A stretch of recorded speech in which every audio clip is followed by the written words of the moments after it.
Tidak latah dalam setiap menjalankan program sangatlah penting. Hal ini mengingat program yang sukses dilaksanakan di suatu tempat belum tentu cocok dilaksanakan di tempat lain. Demikian pula dengan program City Tour yang merupakan program untuk mendukung pariwisata di Kota Denpasar.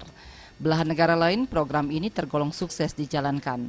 Namun untuk Kota Denpasar hingga hampir 4 bulan berjalan, gaungnya belum terdengar.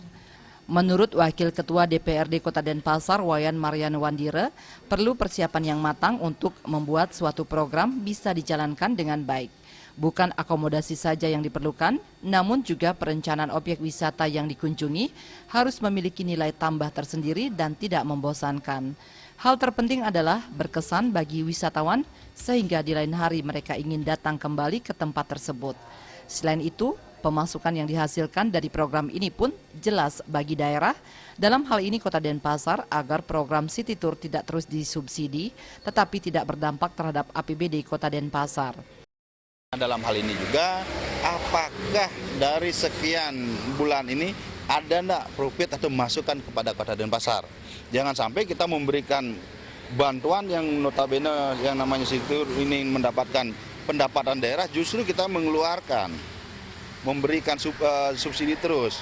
Sehingga dalam hal ini harus potensi yang kita miliki sebesar mampu mendongkrak APBD kita. Itu yang semestinya harus dipikirkan. Kalau misalnya ada analisis lain ataupun kajian lain, kenapa tidak yang seperti yang dikatakan tadi, kenapa tidak penyu saja, penangkaran penyu dikembangkan, kenapa harus City Tour gitu loh.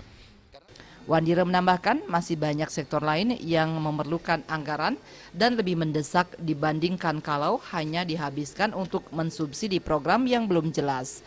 Pradnya Paramita dan Setiawan, Bali TV.